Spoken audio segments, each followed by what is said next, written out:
작년에 제가 우리 임성규 장로님하고 극장을 갔는데 제목이 덩커크라고 하는 그런 제목입니다. 이 프랑스 지명이기 때문에 프랑스 말로 댕케르크, 댕케르크 이렇게 하는 건데 프랑스에 있는 지명입니다. 뭔가 하면은 2차 대전이 시작돼서 한 2, 3년 정도 지났을 때 연합군들이 막 쫓겨갔죠. 쫓겨가다가 독일군한 쫓겨가서 막 쫓겨갔는데 간 데가 어딘가 하면 덩커크라고 덩케르크라고 하는 그 프랑스에 있는 항구 도시예요. 항구인데 그리 33만 명이 연합군이 그리 몰렸어요. 그러니까 독일군이 쳐들어오니까 이리 몰리고 저리 몰리고 마치 쥐몰이 하듯이 33만 명이 그 모였다가 다 죽을 판이에요. 전멸을 할 그러한 그 참 기가 막힌 위기에 처했을 때 이때 놀랍게도 그렇게 날씨가 좋았는데 갑작스럽게 안개가 영국 해협에 안개가 끼고 앞을 지척을 분간할 수 없는 그런 안개가 끼게 됩니다. 그때 이제 그 새로 수상이 취임한 지 오래되지 않았던 처칠 수상이 전 영국 국민들에게 여러분들 민간선이든 무선선이든 모든 배를 가지고 있는 사람은 덩커크 쪽으로 나와 주십시오. 덩커크 앞바다로 나와 달라고. 왜냐하면 33만 명의 군인들을 실어 나르는 것은 이거는 보통 일이 아니죠. 이거는 어마어마한 그 군대 수송 작전을 해도 쉽지 않은 일인데 33만 명의 군인을 갖다가 실어 나르기 위해서 전혀 연습되지 않은 민간 배들을 갖다가 다 방송으로 끌어모았어. 그래가지고 33만 명을 다 영국으로 후송시킵니다. 놀랍게도 만약 그때 안개가 끼지 않았더라면은 독일군한테 아마 전멸당했을 겁니다. 그러면 아마 2차 대전은 아마 그때로 거의 끝이 났을 것입니다. 그 사건으로 인해 가지고 영국으로 다시 다 그 후퇴한 연합군이 다시 거기서 전열을 정비해 가지고 2차 대전을 승리하게 됩니다. 1941년 3월에 그 사건이 1940년 5월의 사건인데 그로부터 한 1년 가까이 지난 뒤에 1941년 3월에 온 유럽을 정복하는 것이 바로 눈앞에 이제 왔습니다. 독일 히틀러가 생각했을 때는 이제 영국만 점령을 하면 2차 대전은 끝난다 이렇게 생각을 하고 있었습니다. 그때 히틀러가 한 말이 있어요. 우리는 하나님 없이 우리의 무기로 이 전쟁을 싸울 것이다. 우리는 그의 도움 없이 승리를 거둘 것이다. 아주 큰 소리를 뻥뻥 쳤습니다. 참 여러분 잘 알다시피 그로부터 불과 몇 년 뒤에 그는 베를린 지하 벙커에서 권총으로 자살을 하고 2차 대전에서 독일은 참패했습니다. 역사는 히틀러가 아니라 하나님이 주관하신다 하는 것을 우리에게 보여주는 아주 가까운 예라고 볼 수가 있습니다. 우리가 지난 시간에 느부갓네살의 꿈을 꾼 후에 그 꿈이 바벨론 제국의 미래와 관련해서 굉장히 중요한 의미가 있구나. 그것도 또 꿈이 별로 상스럽지를 못해요. 별로 이게 길 꿈이 아닌 것 같고 아주 흉한 꿈 같아. 그런데 도무지 느부갓네살이 그걸 해석할 수가 없어요. 이게 무슨 뜻일까? 그래서 보면 오늘 2장 3절에 보면은 왕이 그들에게 이르되, 이 그들이라는 것은 바벨론 박사들입니다. 내가 꿈을 꾸고 그 꿈을 알고자 하여 마음이 번민한다. 이게 뭔가 아주 흉조 같은데 도대체 이게 무슨 뜻인지 알 수가 없다. 그래서 그 바벨론의 그 꿈 잘 맞춘다는 바벨론의 모든 술사들 다 모아놓고 이 꿈을 좀 내가 꾼 꿈을 맞추어 봐라. 왜냐? 해석만 해가지고는 이게 안 되겠다. 내가 꾼 꿈을 맞추는 사람이라야 그 사람의 해석도 내가 믿을 수 있지. 꿈 얘기해주면 아무렇게나 해석하고 난 뒤에 실컷 지난 뒤에 다 잊어버리고 이러면은 거짓말 하는지 안 하는지 잘 모르니까 내가 꾼 꿈부터 맞추어라. 이 기가 막힌 요청을 하게 됩니다. 사실은 그는 그 박사들에게 그런 요구를 했지만 박사들은 전혀 해석할 수가 없었습니다. 이것은 다만 꿈을 못 맞추는 것으로 끝난 게 아니라 바벨론에 있는 모든 박사들이 다니엘과 그 친구들 포함해서 다 죽게 생겼습니다. 이때 다니엘이 느부갓네살 앞에 가서 자기가 그 꿈을 알려드리고 해석하겠다. 사실은 다니엘의 해석은 1차적으로 바벨론 제국의 미래에 대해서 알려준다는 그런 의미도 있었지만 당장에 다니엘이 그 꿈을 해석하지 못하면은 이 바벨론에 있는 모든 박사들 다니엘과 그 친구 포함해서 다 죽게 생겼어요. 아주 그 절박한 상황에 이 다니엘이 느부갓네살 앞에 나가서 그 꿈을 해석하게 됩니다. 그래서 첫째는 오늘 31절에서 35절에 보면은 느부갓네살의 꿈 얘기가 나와요. 여기 보면 그 꿈이 무엇입니다. 31절에서 36절까지 쭉 그 얘기가 나오는데 다니엘이 먼저 그 얘기를 합니다. 왕께서는 아주 큰 신상을 보았는데 그 신상이 아주 크고 광채가 매우 찬란하며 그 모양이 심히 두려운 모습이었다. 이렇게 얘기를 합니다. 그리고 이어가지고 그 우상의 머리는 순금이요 가슴과 두 팔은 은이요 배와 넓적다리는 노시였고 종아리는 쇠요 그 발은 얼마는 쇠요 얼마는 진흙이었다. 이렇게 말합니다. 그리고 이어서 사람이 손을 대지 않은 큰 돌, 우리 옛날에 개역 한글 성경에 보면 뜨인 돌이라고 나옵니다. 사람이 손대지 않은 큰 돌이 나와서 신상의 쇠와 진흙으로 이루어진 발을 치게 됩니다. 부서뜨리게 되니까 발만 부서진 것이 아니라 쇠와 진흙과 위에 있는 녹과 은 금머리까지 모조리 다 부서져서 오늘 본문에 보면은 마당의 겨가 타작 마당의 겨같이 되어 바람에 불려가고 남은 것이 하나도 없었다. 그리고 그 우상을 친 돌은 처음에 칠 때는 뭐 그렇게 크질 않았는데 이게 막 커져가지고 돌이 태산 온 세상에 있는 큰 그 세상이 가득할 정도로 태산을 이루었다. 다니엘은 마치 자기가 어제 저녁에 그 꿈을 꾼 것처럼 그 꿈의 현장에 자기가 옆에서 본 것처럼 생생하게 꿈을 설명했습니다. 제가 아마 그 느부갓네살의 그 표정은 몰랐겠지만 다니엘이 그 꿈을 맞추고 있을 때 이 느부갓네살 아마 새파랗게 질렸을 겁니다. 어떻게 저럴 수가 있나. 이 다니엘이 마치 자기 머릿속에 들어와가지고 어젯밤에 같이 잔 것처럼 그렇게 꿈을 기가 막히게 맞추니까 깜짝 놀라고 아마 그때부터 부들부들 떨었을 겁니다. 저거 맞추는 거 보니까 저 사람이 해석하는 것은 이거는 의심할 수가 없겠구나. 그 생각을 하면서 그 해석을 듣게 됩니다. 34절에 보면은 손대지 아니한 돌 혹은 개역 한글에서 뜨인 돌 이런 말이 나옵니다. 여러분 한번 저 느부갓네살에 본 거대한 신상을 한번 보도록 하겠습니다.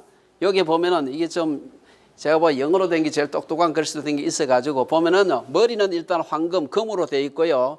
가슴과 이 팔은 은으로 되어 있고 그 다음에 배와 이 넓적다리는 이 노수로 되어 있고 그 다음에 이 두 다리 종아리는 쇠로 되어 있고 그리고 저 발은 이 진흙과 그 다음에 쇠가 섞여가지고 되어 있어요. 발가락 10개 있는 발은 이런 큰 신상을 보는데 요 상을 여러분들 머리에 두시고 지금 그 얘기를 들으시면 좋을 것 같아요. 그런데 이제 마지막에 저기 보면 큰 그 손으로 다듬지 않은 돌이 하나가 와서 발을 치게 되는데 발을 치니까 위에 것이 다 마치 타작마당의 겨처럼 완전히 박살이 나가지고 다 불려갔다. 그렇게 되어 있습니다. 34절에서 손대지 아니한 돌, 개역 한글에서 뜨인 돌, 이것은 여호와의 제단에서 쓰인 돌을 말합니다. 그 출애굽기에 보면은 가나안의 우상 숭배 제단과 관련해서 이스라엘은 가나안 사람들도 제사를 드리기 때문에 제단이 있었어요. 그런데 그 제단하고 우상에게 제사를 드리는 그 제단하고 여호와께 드리는 이 제사를 드리는 제단은 달라야 된다 하면서 여기 그런 얘기가 나와요. 출애굽기 20장 25절에 보면은 네가 내게 돌로 제단을 쌓거든 다듬은 돌로 쌓지 말라. 내가 정으로 그것을 쪼면 부정하게 됨이니라. 그 당시에 그 가나안은 먼저 철기 문화가 들어왔습니다. 그래가지고 철기를 가지고서 돌을 다듬는 게 발달이 있었어요. 그래서 제단을 만들 때 가나안의 우상에게 제단을 제물을 바치는 제단은 잘 다듬어서 그래서 우리 마치 잘 새긴 비석처럼 잘 해가지고 이렇게 했는데 하나님께 드리는 여호와께 드리는 제단은 그게 정으로 쪼아서 사람으로 만드는 거 하지 말고 와일드한 그 바위를 그대로 갖다 써라. 그런 얘기가 나오고 있습니다. 이 다듬지 않은 돌은 야생적이고 원시적인 유목민적인 여호와 신앙을 의미하는 것입니다. 느부갓네살은 이 돌의 정체를 알 수 없었지만 이미 돌을 보면서 저 돌은 하나님께서 보내신 신약에 와서 예수 그리스도고 하나님께서 보내신 것이구나 하는 것을 직감하고 있었습니다. 이제 그 36절부터 43절까지 꿈을 갖다 해석하는데 이 꿈을 보면 아주 여러 가지 그 해석들이 많습니다. 성경의 예언들은 대부분 그 계시를 받았던 그 시대로부터 그 이후의 모든 시대를 갖다가 예언하는 것을 볼 수가 있습니다. 오늘 그 본문에도 보면은 이 느부갓네살의 꿈은 다니엘 시대가 BC 한 530년 정도 됩니다. BC 한 530년, 지금부터 2500년 전이죠. 그때부터 시작해서 지난 2500년의 인류 역사를 설명하고 있다, 이렇게 말할 수 있습니다. 근데 아까 보셨던 그 큰 신상에서 머리, 금으로 되어 있는 머리는 이게 아주 분명해요. 아주 그냥 오늘 다니엘 해석할 때 보면 이건 바벨론이다, 혹은 현재 느부갓네살 왕이다, 이게 아주 분명해서 해석의 여지가 별로 없습니다. 문제는 이 바벨론에 이어서 등장하게 될 나머지 세 왕국, 이것이 도대체 뭐냐? 이것은 이제 사람들마다, 신학자들마다 해석이 좀 분분한데요. 이것은 대체로 여러 제국을 얘기하는데 학자들마다 제국의 이름이 조금씩은 다릅니다. 어떤 사람은 은의 나라는 페르시아고 노새 나라는 알렉산더가 다스리는 그리스고 이리 등등 하는데, 아주 흥미로운 사람은, 어떤 사람은 이것은 네 개의 왕국의 멸망에 대한 얘기가 아니라 바벨론 제국 하나에 대한 얘기다. 그리고 이 머리, 가슴, 그러니까 배하고 그다음에 종아리, 이거는 바벨론에 일어났던 네 왕을 얘기하는 것이다, 이렇게 해석하는 사람도 있어요. 근데 그냥 그 정도 있다는 건 아시고, 이 네 왕국이라, 바벨론에 이어가지고 나타난 네 왕국이라는 것이 가장 많은 사람들의 해석입니다. 저도 아마 그게 맞지 않나 하는 생각이 들어서 그런 입장에서 몇 가지 말씀을 좀 드리도록 하겠습니다. 첫 번째 보면은 머리, 황금으로, 금으로 되어 있는 머리, 아까 그 신상에서 머리가 있죠. 거기 보면 37절, 38절에 보면은 그 얘기가 나오고 있습니다. 금의 왕국이죠. 38절에 느부갓네살 왕에게 다니엘은 신상에서 왕은 곧 그 금머리니이다. 이 왕은 느부갓네살입니다. 느부갓네살은 그 금머리라, 이렇게. 다니엘은 느부갓네살이 현재 세계를 지배하는 왕 중의 왕임을 인정함과 동시에 그 왕권이 누구한테 왔느냐? 그것은 자기가 잘나서 한 게 아니고 하나님께서 당신에게 위탁한 권력이다, 이런 얘기를 합니다. 다니엘은 37절에서 하늘의 하나님이라는 중립적인 칭호를 사용하면서 그 하나님께서 당신에게 그 권력을 위탁했다. 위탁한 느부갓네살의 권세와 위엄이었지만 그게 어마어마했습니다. 여러분, 제가 지난 주일 한 주 동안 역사책을 제가 열심히 좀 읽어봤는데요. 이 느부갓네살이 다스리던 바벨론은 주전 605년부터 주전 539년까지 우리 뭡니까, 요새 우리 공자님 살았던 그 시대쯤 될 겁니다. 아마 그때 약 한 100여 년 가까이 지속된 그런 대제국이었는데요. 유프라테스 강이 가운데로 흐르는 강력한 그 대제국인데, 제가 이래저래 읽어보니까 바벨론은 나라 이름이기도 하고 그 수도 이름이기도 합니다. 그 수도에 성이 얼마나 대단하게 쌓았는지 성벽 두께가 7m나 되었대요. 성벽 꼭대기로 마차가 2대가 다닐 정도로 아주 어마어마하게 두껍고, 높이가 20m에서 30m 정도 되니까 바깥에서 공성을 해가지고 이기기가 굉장히 어려운, 도저히 함락할 수 없는 그런 난공불락의 성체를 가지고 있었습니다. 또한 천문학이 발달하고 수학과 과학이 발달하고, 오늘 우리가 사용하는 60진법, 1시간은 60분, 1분은 60초, 60진법은 다 그 바벨론 사람들이 만든 겁니다. 아직까지 우리가 쓰고 있죠. 느부갓네살의 편지라고 하는 서판을 읽어보면 이런 말이 있어요. 온 땅은 비할 데 없이 장엄한 여왕과 같은 이 도시에, 바벨론이죠, 무릎을 꿇었다. 주전 5세기에 살았던 그리스 역사가 헤로도토스는 바벨론은 황금의 도시였다, 그런 얘기도 합니다. 얼마나 금이 많았는지 신전을 꾸밀 때 신상이나 신전의 보좌, 제단 모두를 순금으로 장식했다, 그런 얘기가 있습니다. 예레미야 선지자는 예레미야 51장 7절에서 바벨론은 여호와의 손에 잡혀 있어 온 세계가 취하게 하는 금잔, 금으로 만든 잔이다, 이런 표현이 있습니다.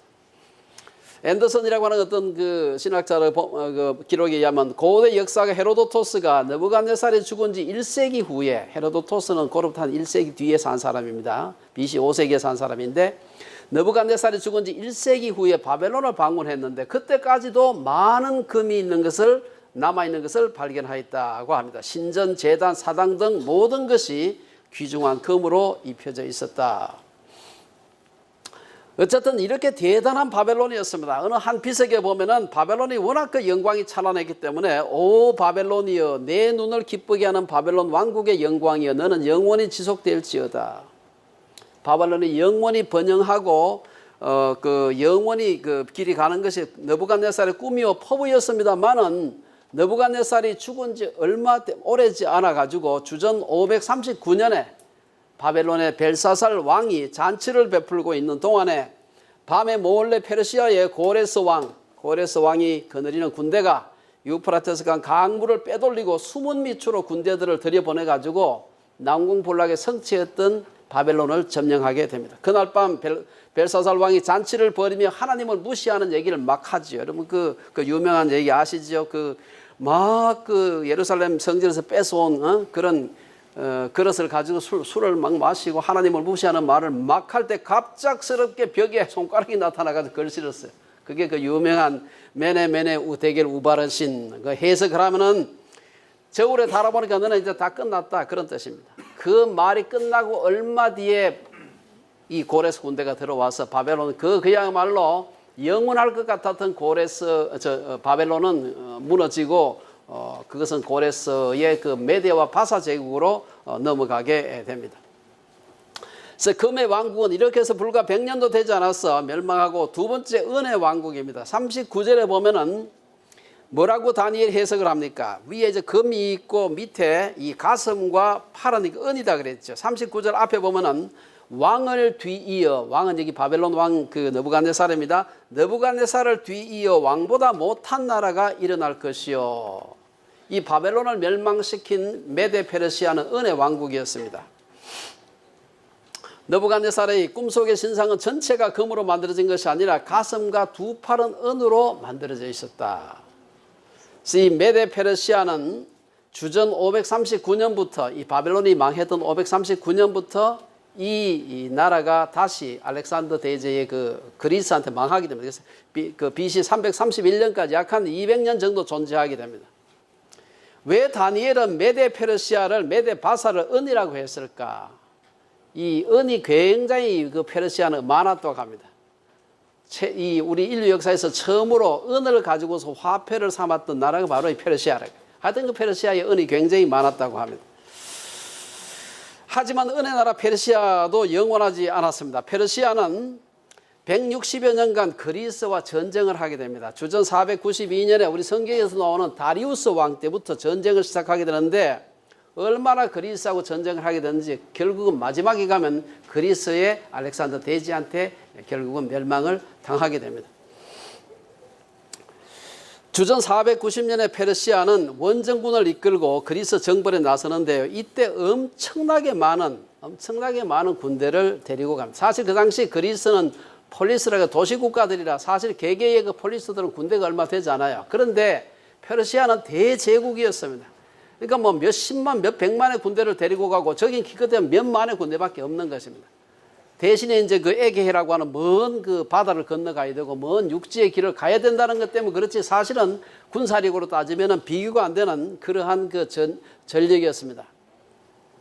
이때 그 두 번째 그 전쟁이 바로 주전 492년에 다리우스 왕 때 이제 1차 전쟁을 하고 그 이어가지고 490년에 다시 이제 그 원정군을 꾸려가지고 정벌에 나서게 됩니다.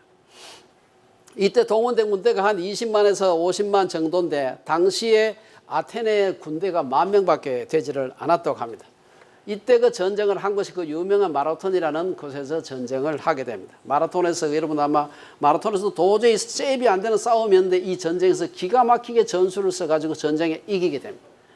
이 소식이 너무 기뻐가지고 한 병사가 우리 흔히 마라톤 코스 있죠. 42.195km인가? 그걸 갖다 단숨에 달려가지고 아테네에 우리가 승리했다 전하고 너무 숨이 가빠서 그 자리에 푹 꼬꾸라져 죽었다.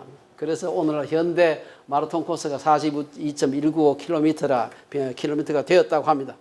어쨌든 간에 이렇게 해서 전쟁을 하고 난 뒤에도 또 계속해서 다리우스 1세가 죽고 난 뒤에도 그 이어서 또 왕이 또 전쟁을 계속하게 됩니다. 그게 유명한 그 아하수에로 왕 혹은 크세스 왕입니다. 아하수에로가 성경에 나오죠. 에스더스에 나오는데 에스더의 남편입니다. 저희 아내가 왕의 아내 보고 남편들이 안 그런다 그러더라고요. 왕비는 자기 남편을 보고 왕을 보고 남편이란 게 하도 많으니까 어쨌든 그러나 어쨌든 손수로 봤을 때는 에스더의 남편입니다. 이 아하수에로가 이제 왕이 되게 됩니다. 이 사람도 역시 아버지가 이루지 못한 꿈을 이루기 위해서 엄청난 그 군사를 동원을 해가지고 또 그 그리스 원정에 나서게 됩니다. 그때 나선 군사의 숫자가 기록으로는 260만. 아마 이게 과장이 많이 됐을 것이라 생각은 하지만 어쨌든 그 당시 고대 세계의 인구도 얼마 안 되는데 생각하면 어마어마한 군사력을 동원을 해가지고 이 그리스를 쳐들어가게 됩니다. 그래서 뭐 가다가 천신만고 끝에 가다가 죽은 인구가 군사가 얼마나 많은지 모릅니다. 유명한 그 테르모필레 300인 전투 한번 그림을 한번 보세요. 여기 이게 뭔가 하면 여기를 꼭 지나가야 돼요. 이 좁은 골목을. 그런데 여기를 지나가는데 그 인근에 그 아테네 폴리스 하기 전에 이제 그 스파르타가 또 폴리스가 또 하나 있잖아요. 둘이가 동맹을 맺어가지고 니네들은 육군을 맡아라. 아테네는 해군 맡을게. 이래가지고 서로 이제 분담을 했어요. 근데 스파르타가 인구가 얼마 안 되잖아요. 근데 몇십만, 몇백만 되는 이 페르시아군을 막을 재간이 없어요. 그래서 좌우에 매복을 해서 여기 외에는 지나갈 데가 없는 겁니다. 여기서 300명이 몇십만의 군대를 여기서 이틀 동안이나 잡아놓습니다. 그리고 나중에 스파르타는 이 레오니다스라는 스파르타 왕입니다. 이 사람 지휘하에서 했는데 이 사람과 더불어 300인 전멸을 하게 됩니다. 마지막에는. 그러면서 그 많은 페르시아군을 어마어마한 손상을 입히게 됩니다. 그리고 이 사람이 여기를 지나가지고 아테네로 가보니까 아테네 쳐들어가 보니까 아테네 성이 텅 비었어요. 도저히 아테네 왕이 가만 생각해 보니까 저 페르시아 군하고 정면으로 성을 지키려고 하면 다 죽게 생겼어요. 그래서 모든 살림을 다 빼가지고 살라미스라고 하는 섬으로 다 옮기게 됩니다. 섬에다가 모든 주민들을 다 옮기고 재산도 다 옮겨놓고 페르시아 왕이 와서 보니까 아하수에로 왕이 와서 보니까 하나도 없어요. 그러니까 그걸 따라가게 됩니다. 자기가 데리고 왔던 육군과 자기가 데리고 왔던 그 해군을 갖다 다 투입해서 그 유명한 살라미스 해전을 하게 됩니다. 살라미스 해전에서 다 깨어지게 됩니다. 그 좁은 해전에서 도저히 거대한 페르시아 그 선단으로서는 이길 수가 없는 것입니다. 즉 수적으로 봤을 때는 아테네가 뭐 훨씬 모자랐지만 그러나 그 지형에 맞는 배를 가지고 있던 아테네가 거기서 아주 페르시아군을 대파를 하겠네. 이것이 사실은 굉장히 중요하게 페르시아가 국군이 기울게 되는 아주 중요한 패전이 되게 됩니다. 그 뒤에도 여러 차례 많은 전쟁을 했습니다만 그 전쟁으로 인해 가지고 페르시아는 결국은 국군이 기울게 되고 나중에 이제 그 465년에 아하수에로는 측근에게 암살당하게 됩니다. 그로부터는 다시는 이제 페르시아가 큰 전쟁을 일으키지 못하다가 BC 331년에 마지막으로 알렉산더 대제, 그리스의 알렉산더 대제와 한판 붙게 되는데 그로 인해서 완전히 역사에서 사라지게 됩니다. 그리스를 정복하기 위해 여러 차례 전쟁을 벌이면서도 은혜 나라 페르시아의 국력이 계속해서 기울게 되고 주전 331년에 아벨라 전투에서 약 5만 명의 그리스인들이 페르시아 군과 맞서게 되는데 이때도 페르시아 군이 훨씬 더 많았습니다. 많았는데 여기서 지게 됩니다. 근데 이때 그리스의 장군이 누구였느냐, 대장이 누구였느냐, 그 유명한 알렉산더, 전쟁의 신이라고 하는 알렉산더 대제가 그때 그 앞에 서서 전쟁을 지휘하게 됩니다. 사실 이제 은혜 나라 페르시아는 세 번째 제국인 그리스에서 완전히 정복되게 됩니다. 그리스는 그 신상의 배와 넓적다리 부분으로서 노수로 상징된 그런 나라였습니다. 알렉산더 대제는 주전 336년에 약관 20세에 나이 20살에 그 부왕을 이어서 왕이 되게 되고요. 33세 때에 당시에 온 세계를 점령을 했습니다. 얼마나 용맹스러운지 전설에 의하면 그는 인도 겐지스강까지 쳐들어가가지고 가서는 더 이상 정복할 땅이 없어가지고 혼자 앉아서 울었다는 그런 말이 있을 정도로 전쟁의 신이라 그렇게 얘기를 합니다. 어쨌든 그리스를 노새나라라고 한 것은 무슨 뜻이었을까? 침례교 신학자인 크리스웰은 이렇게 말합니다. 아버지 필립 대왕의 선견 지명에 의해 학문의 아버지로 불리는 철학자 아리스토텔레스를 개인 교사로 교육받은 알렉산더는 여러 문명들을 헬라 문명으로 그리스 문명으로 구리처럼 용해시켰다. 고대 그리스 사람들은 구리 재련에 너무나 탁월했기 때문에 고대 역사가들에 의해 노수로 뒤집어 쓴 그리스인들이라고 불리울 정도였다. 실제로 알렉산더의 군대는 창, 갑옷, 방패, 말의 장신구가 모두 노시였다. 어쨌든 기원전 그 331년부터 시작을 해가지고 이 그리스가 망할 때까지 노세 나라도 거의 한 200년 정도 지속되게 됩니다. 여러분 아시다시피 알렉산더 대제는 결국은 일찍 요절하게 되는데 그 뒤에도 바로 그리스는 망하지 않습니다. 그로부터 계속해서 왕조가 쭉 내려오다가 이래저래 내려오다가 기원전 168년에 그리스의 그 왕이 이끄는 군대와 그 로마의 군대가 싸움을 벌이게 됩니다. 그게 유명한 피드나 전투인데 이 피드나 전투에서 결국은 이 그리스가 패배하게 됩니다. 이 패배로 인해서 결국은 제국은 다시 그리스에서 로마로 넘어가게도 철의 왕국으로 넘어가게 됩니다. 40절에 보면 이제 첫째와 넷째 나라에 대한 설명이 많아요. 둘째, 셋째 이 노세 나라와 은혜 나라와 노세 나라는 잠깐 뛰어넘고요. 사실은 금의 나라와 철의 나라에 대한 설명만 굉장히 많습니다. 40절에 보면은 넷째 나라는 강하기가 쇠 같으니 쇠는 모든 물건을 부서뜨리고 이기는 것이라 쇠가 모든 것을 부수는 것 같이 그 나라가 문 나라를 부서뜨리고 찌을 것이며 이런 얘기가 나옵니다. 그리고 이 여러분 그 다리는 위는 다 하나인데 다리는 두 개거든요 이게. 그래서 이 두 개 철다리 종아리가 두 개인데 이것은 동로마 제국과 서로마 제국이 분열되는 것을 상징한다. 뭐 그렇게 얘기를 합니다. 성경은 이 놀라운 사실을 기록하면서도 굉장히 간단하게 그 얘기를 하고 있습니다. 역사가 에드워드 기본이라는 사람은 그 로마 제국의 쇠퇴와 멸망이라는 책에서 이런 얘기를 합니다. 로마 제국은 세상을 가득 채웠고 그 제국은 단 한 사람의 손 안에서 움직여졌다. 시저를 대항하는 것은 불가능한 일이었다. 도망하는 일도 불가능했다.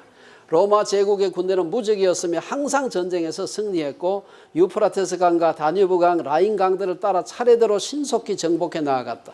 금과 은과 돈과 철의 상징들은 철의 제국에 의하여 무참히 부수어진 나라들과 왕들을 상징하기에 아주 적합하다. 우리가 이런 역사의 패턴을 살펴보게 되면서 우리는 한 나라가 일어나면 또 다른 나라가 일어나는 것을 뒤에 일어나는 것을 봅니다. 그리고 그들이 세상을 지배하다가 다시 새로운 어떤 제국이 일어나게 되면 또 이제 역사에서 사라지는 것을 보았습니다. 4번에 걸친 제국의 흥망성쇠를 바라볼 때 우리는 그 뒤에 4번 반복이 됐으니까 5번째 또 나오겠지 생각을 했지만 오늘 본문에 보면 그렇지 않습니다. 우리가 살펴본 바벨론, 메데, 파사 그리고 그리스는 망하고 또 로마가 등장했는데 로마는 망해가지고 다른 제국으로 대체되는 것이 아니라 그 나라가 분열한다고 되어 있습니다. 여러 민족으로 분열한다. 놀랍게도 로마는 나누어질 것이라고 예언합니다. 그래서 41절에서 43절에 보면은 철과 진흙의 나라들, 우리 발가락이 10개, 이쪽에 5개, 이쪽에 5개 있으니까 그 발가락이 나누어지는 것처럼 여러 나라로 나누어질 것이다. 제국이 망하는 것이 아니라 로마가 분열될 것이다.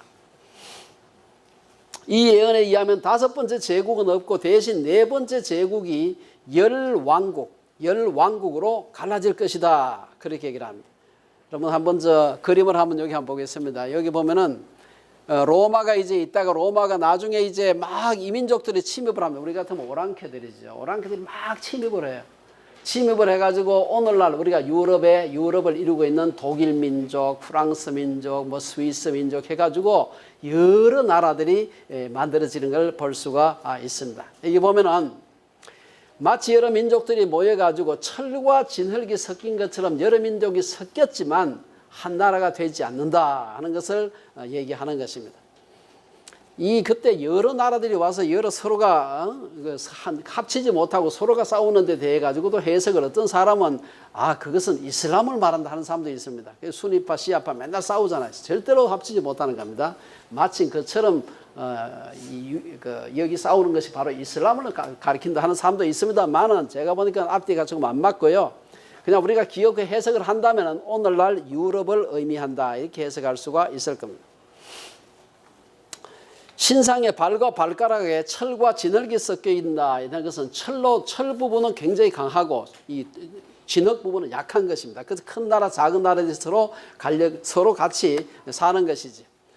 4세기 중반부터 5세기 중반까지 북쪽에 살던 앵글로족, 앵글로색슨에서 영국으로 가고요. 동고트족, 스고트족, 프랑크족, 알레마니족, 뭐 여러 족들이 내려와서 로마 제국에 뭐 어떤 의미에서 침략이라기보다도 그 들어와 사는 겁니다. 그냥 원체 제국이 넓으니까요.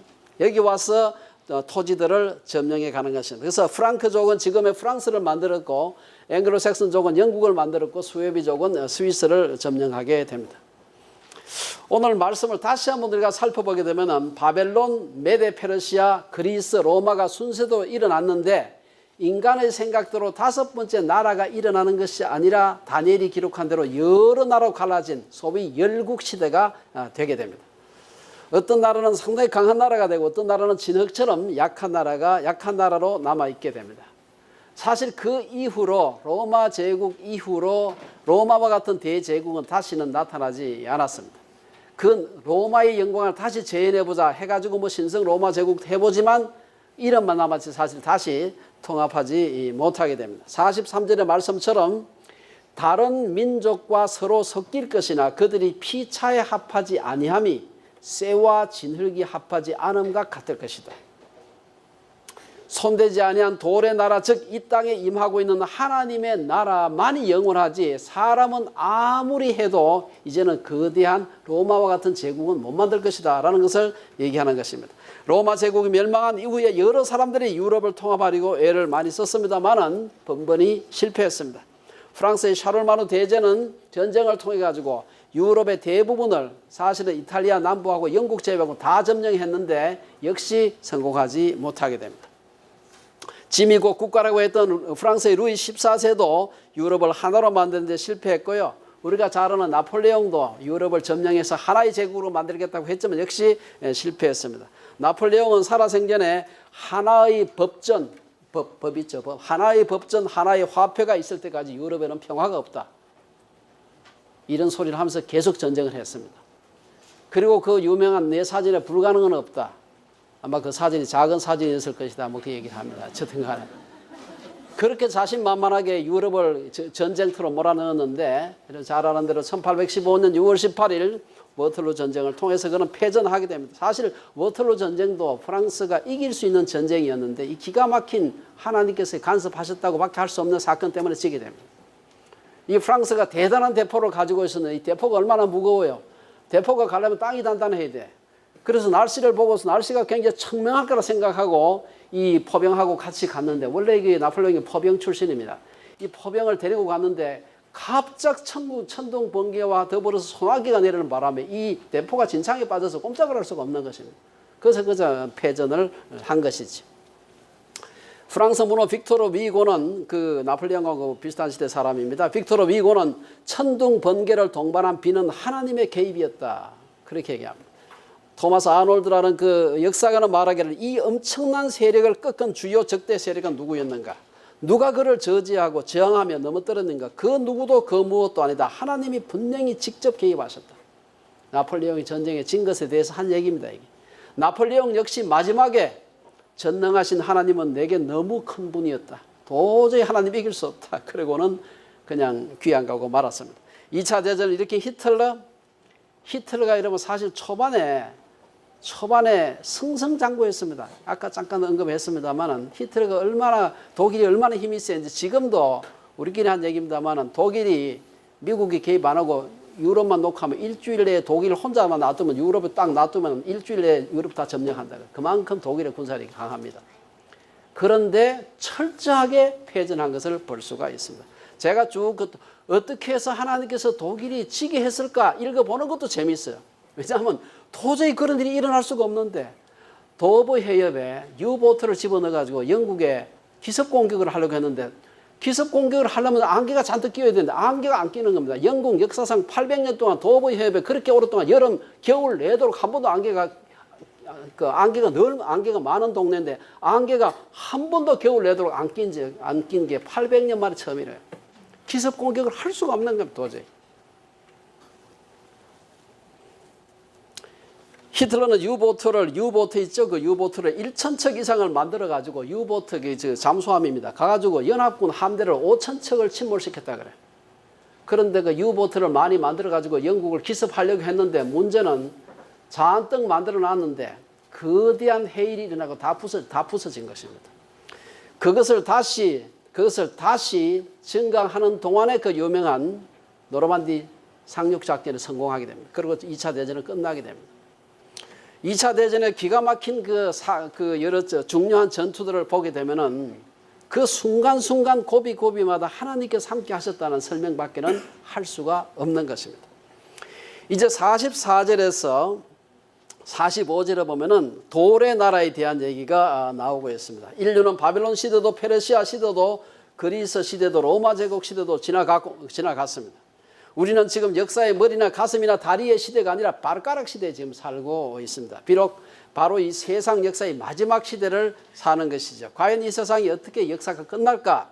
오늘 44절, 45절에 보면 그 얘기가 나오고 있습니다. 여기 보면은 45절에 보면은 손대지 아니한 돌이 와서 신상을 갖다 부셔뜨린다 하는 말이 나옵니다. 이것은 예수님의 재림 곧 하나님 나라를 상징한다고 할 수 있습니다. 신약에 보면 곳곳에서 예수님을 가리켜서 산돌이다 이렇게 표현한 데가 많고 구약에도 그런 얘기가 이사야서에 나오고 있습니다.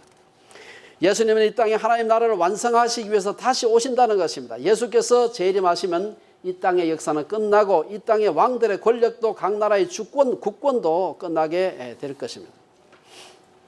신상을 쳐서 가루를 내어 버릴 손대지 아니한 돌의 나라, 그것은 하나님 나라를 의미하는 것입니다. 인류 역사는 이 손대지 아니한 돌의 나라, 즉 인간의 손으로 만들지 아니한 하나님의 나라가 임함으로 끝날 것이다. 여러 왕들의 시대가 무엇을 의미하는지 사람마다 해석이 분분합니다만은 하나 분명한 것은 오늘날 이 세계를 가리키는 것이 분명합니다. 마지막으로 이제 오늘 46절에서 49절에 보면은 하나님의 전도 방법이 나오고 있습니다. 오늘 이 기가 막힌 꿈을 해석하고 난 뒤에 느부갓네살이 다니엘 앞에 와서 넙죽 절을 합니다. 절을 한다고 하는 것은 여러분 그게 무슨 뜻이냐? 다만 항복만 하는 것이 아닙니다. 절을 한다고 하는 것은 사실은 다니엘이 꿈을 해석하고 하는 것은 이것은 어떤 의미에서 신들의 전쟁입니다. 다니엘이 섬기던 하나님과 바벨론의 신들 사이에 이건 전쟁이에요. 경쟁이지. 여기에서 바벨론의 신들이 참패했다는 것을 인정하는 것입니다. 다니엘의 신이 이겼음을 의미하는 것이죠. 사람들이 보기에 다니엘이 정복당한 것 같았지만 하나님을 신뢰하는 젊은 다니엘이 제국의 왕인 느부갓네살을 이긴 것입니다. 이것은 다니엘의 승리가 아니라 이 하나님의 승리였고 하나님의 방법이 이겼다는 것을 의미하는 것입니다. 다니엘의 꿈과 해석을 들은 느부갓네살은 너무나 감동을 받아서 네가 섬기는 하나님이 참 하나님이다. 하나님은 제국의 왕을 통해 이 세상을 다스리는 자가 세상의 왕이 아니라 하나님 자신임을 그의 입을 통해서 증거하신 것입니다. 이때부터 느부갓네살 왕은 하나님을 두려워하는 자가 된 것입니다. 그래서 오늘 본문 끝에 보면은 다니엘이 대제국 바벨론의 국무총리가 되고 그의 세 친구가 지방을 다스리는 지방 장관이 되었다. 그것이 다만 된 것으로 끝나는 게 아니에요. 그게 오늘날로 말하면 전도가 일어난 것이지. 결론으로 말씀을 좀 드리겠습니다. 금의 나라 바벨론, 은의 나라 메데 페르시아, 노세 나라 헬라 혹은 그리스, 철의 나라 로마 제국이 시작되었고 이 로마가 주후 476년에 멸망하면서 쇠와 흙에 섞인 여러 나라로 분열되어 오늘날의 세상이 되었습니다. 오늘 본문의 내용은 결국 인간의 나라는 아무리 거창하게 보이는 나라라도 불안하고 넘어질 수밖에 없다. 흥미롭게도 신상을 가만히 보면 머리가 금이고요. 그 다음에 은이고 노시고 철인데 이게 제일 무거운 게 제일 위에가 있어요. 우리 물리학적으로 봤을 때 이 무거운 게 위에 있으면 무게중심이 높아 굉장히 불안합니다. 이 사실 건드리면 넘어가는 거예요. 사람들이 보기에 신상이 막 몇십 메터나 되고 막 금이고 은이고 하니까 대단한 것 같은데 사람의 제국은 불안하기 이를 데 없는 것입니다. 밑에 발 그냥 때리면 다 무너지게 되어 있는 것입니다. 세계사에 등장한 제국들은 다 망하고 쇠락했지만 44절의 말씀처럼 여러 왕들의 시대에 하늘의 하나님이 세우신 한 나라는 영원히 망하지도 아니할 것이요 그 국권이 나라의 권세가 다른 백성에게로 돌아가지도 아니할 것이요 도리어 이 모든 나라를 쳐서 멸망시키고 영원히 설 것이다. 산돌이신 예수께서 오시면 이 나라는 세계사에 출현한 모든 나라를 쳐서 멸망시키고 영원히 설 것이라는 것입니다. 오늘 본문이 우리에게 주는 메시지가 뭘까요? 저는 한 두 가지 정도를 생각해 봅니다. 우선 급변하는 우리 국제정세, 여러분 다 신문을 보셔서 아시겠지만 한반도를 중심으로 일어나는 이 위태로운 상황 너무 걱정하지 말라는 겁니다. 저도 걱정이 되는데 걱정하지 말래요. 트럼프, 김정은, 문재인 등이 온 세상을 쥐락펴락하는 것 같은데 그렇지 않다는 것입니다. 우리는 여전히 역사의 주인은 하나님이시고 그분의 시간표에 따라 그분의 뜻대로 역사를 만들어 가신다는 사실을 잊어서는 안 됩니다. 역사의 주인은 하나님이시라는 사실입니다. 두 번째, 이것은 오늘 본문의 말씀은 우리 개개인들의 삶에도 그대로 적용이 됩니다. 우리 인생은 끝없는 근심과 걱정으로 이루어져 있습니다. 이번 이 문제만 좀 잘 해결되면 얼마나 좋을까? 그 문제 해결되면 뭐가 남아 있어요?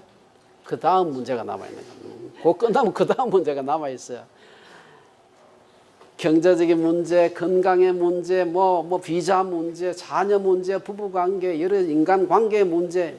인생은 제가 요즘 다 하는 얘기인데 제 새롭게 깨달은 게 인생은 고단하고 피곤하다. 이게 제 요새 내린 결론이에요. 그러면 사도 바울이 보면은 사도 바울이 잘하는 대로 항상 기뻐하라 뭐 이렇게 했는데 그렇게 기뻐하라고 말한 사도 바울은 늘 그럼 기쁨으로만 살았는가? 그렇잖아요. 저희 아내가 쓴 요번에 그 페이스북에 내용 봤습니까? 사도 바울이 그 기뻐하라고 막 얘기해 놓고는 내 마음에 큰 근심이 있는 것과 자기 마음에도 근심이 많아. 이걸 보면은 그리스도인들하고 해서 걱정거리가 없는 것이 아닙니다. 다만 그 걱정거리보다 더 크신 하나님이 계심을 믿는 것입니다. 국가의 일이건 개인의 일이건 사람이 손대지 아니한 돌의 나라, 즉 인간의 손으로 만들지 않은 하나님의 나라가 임함을 바라보는 것이 중요합니다. 그때가 되면 세상 나라들은 35절의 말씀처럼 인생의 모든 짐들은 여름 타작마당에 겨가 바람에 불려 가듯 흔적도 없이 사라질 것입니다. 우리에게 다가오는 근심과 걱정의 큰 신상, 도무지 극복할 수 없는 듯이 보이는 그 신상을 쳐서 가루를 내어버릴 그 돌의 나라, 하나님의 나라를 바라보는 주빌리의 온 식구들이 되시기를 주의 이름으로 축원합니다. 기도하겠습니다.